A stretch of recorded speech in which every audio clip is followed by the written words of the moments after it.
Hi guys, so my name is Edward Pasnik, and I would like to talk today about pre-divorce condition. Why I call it a pre-divorce condition? Because when you have an issue in your family, most of the time it's a pre-divorce condition. It's just something like one thing when you sneeze, like people say bless you, but if you sneeze 5 times in a row, that means you need some treatment. It's okay to have an argument, it's okay to have an issue. If you have one argument and 10 happy moments, it's not 10 happy days, it's like 10 happy moments. It can be within a month or two, and then an argument, that means it's okay. But if you have 10 arguments and maybe one happy moment, that means you have an issue. So every man will ask a question, what can I do? Because we are people of logic. If A is B and after B should be C. It couldn't be Y or Z or X because it's supposed to be C. And when we deal with the family situation, we're just like, why is C there? It's supposed to be X, it's not supposed to be, Z, what's going on? And we have a question, how can we fix it? The bad news, there is no way you can fix it. Like most of the time, you try to fix the issue when you already broke the equipment. It's the time when you broke the equipment, you're trying to read the instruction, and you're just like, man, what should I do? There's nothing, you already broke. Like, what can you do? Like, nothing, you already broke. And what is the important thing is the person who can fix your marriage is your wife. Because think about who usually initiates the argument. Who usually asks and make you to apologize. And think about the arguments. Most of your arguments, they will sound like this. Your wife will say, you did this, this, this. And you're just like, I didn't. You misunderstood me. I did this, but not like this. And she was like, no, you did this and you have to apologize. Like, think about this logic. And it just like happens all the time. So why? Because you have no experience to fix this issue. Because you are thinking logically just about like this. It's like, no, like your wife thinks emotionally. Like, for example, when you was a little kid, what kind of games did you play, right? Like, what kind of games? Did you drink imaginary tea? Or did you, like, for example, you and a friend, did you ever think about playing, like, I will be wife and you will be my husband?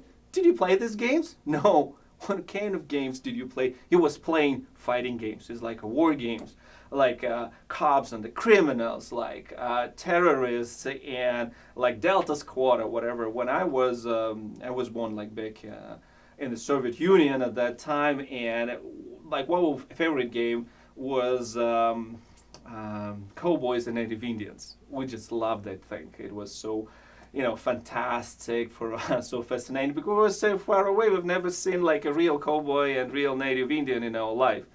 So like we love to play, and most of the time, all the men they play, something that will never happen. Like will never happen. For example, let's say the games you play.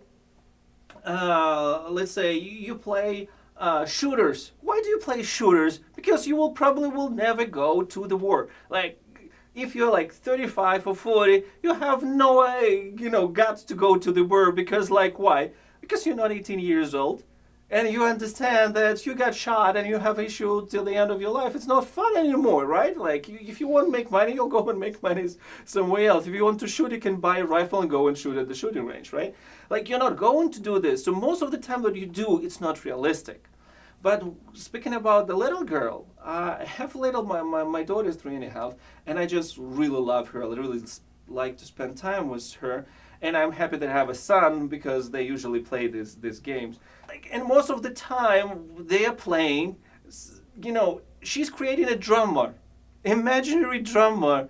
Like always you find something to argue, to cry, to manipulate, or whatever. Sometimes I hear some kind of a cry, and I come to the room and says like, something is wrong. It's like, no, we are playing. So my daughter is playing, having a drama. You see, like she is playing, trying to cry, trying to manipulate with her emotion. And I'm just like, why you can't play the happy game? Of course, I don't talk to her like this because I know it's her game, so I try not to get in, because every time try to say something, she's like, Daddy, I'm playing. And by the time you marry this girl, that you love, she already planned it out. Like, think about when you meet a girl, do you want to marry her right away? Probably not. But she probably was thinking to marry a guy like you when she was a little girl, right? You was not playing and it's like, with your friend, you know what, let's play, I will be your wife. You have to make me a proposal, right? You didn't play this game because it's so exciting, it was a strange thing. So she wanted you to marry her, and she tried to do everything to make it happen. Now, you go into the divorce. She was making everything to justify herself that she wants a divorce. What can you do? Nothing. Like, for example, you've been blamed in a lot of things that never happened in your life, right? You never thought, you never did, but you have to apologize for this. And one of the most important thing about what can you do about this situation? Nothing. You cannot change your wife. Like, literally, you cannot change your wife. The only thing that you can change is yourself. And you have two good reasons. First of all, if you change yourself, you become more valuable, more attractive, more desirable for other women, which will benefit for your marriage. Because look, your wife will look at you as like, this guy is not like he was like a year, he's like working on himself, he's like progressing, he's better and better and better. Why I have to give out this guy to somebody else if this guy is like it's a good guy? Why should I leave him, right? Like, and if she decides to leave, like, you will have a great option to find somebody, of a good value, right? So it will benefit you on the both end, but of course I encourage you to not to break your marriage, at least on your end, because once again, according to statistic, roughly 80% of all the divorces are initiated by the women. So men normally initiate 20% of divorces. Okay, and when you are thinking about changing the situation, remember, the only thing that you can change yourself.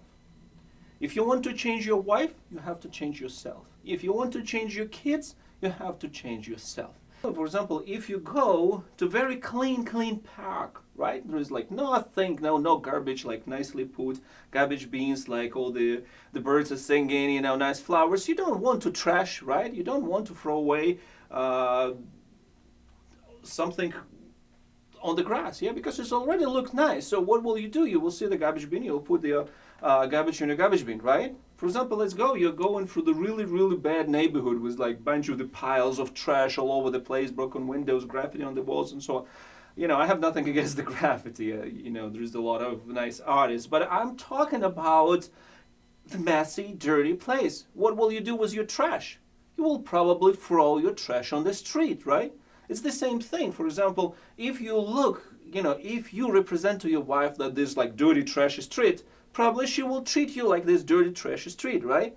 But if you put yourself in this situation when you manage to improve yourself to, to smell nice, to look nice, to behave nice, to speak nice, to have attraction, being attractive to others, she was like, I like this guy.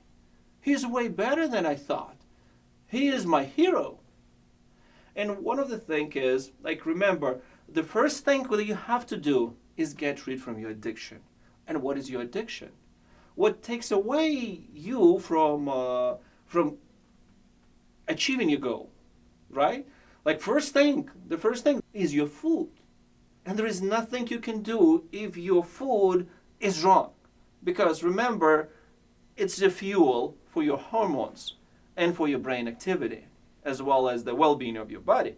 And then there is a bunch of the topic we can talk about, the way you can train yourself, the way you can work with yourself. But one of the most important things, start from the food. It's the easiest part, right? And start to walk in the park.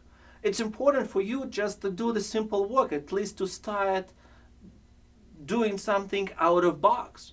First of all, you go and you see the nice nature, right? You go and you see the green trees or whatever, maybe it's snow, it's white or whatever. Even if it's raining, and still you go outside, you have some fresh air, you think, you realize what you was doing wrong, maybe you'll try another thing. And another thing is a physical activity. If you manage to pass the level or just simple walk into the park, try to go and research what you should do. Second thing is work on your brain. Find a topic you want to go really deep in it. For example, you can learn a different language, you can get some kind of a skill or this, and this. It's a lot. You see, what's so special about you? Think about everybody goes to the job, right? Everybody goes home. Everybody have home. Even the homeless people, they have a place they live, right? They can call them home. So what's so special about you? Everybody has, like most of the people has wife, right? Or used to have kids and so on and so. What's so special about you? How can you make yourself interesting to other people? Work on your hobby. Work on something really good for yourself, right? And after that, think about how you treat other people. Yeah, and be the good man. Because you're a man of God, you have to enjoy and praise God for what He gives. Okay, cheers. Have fun.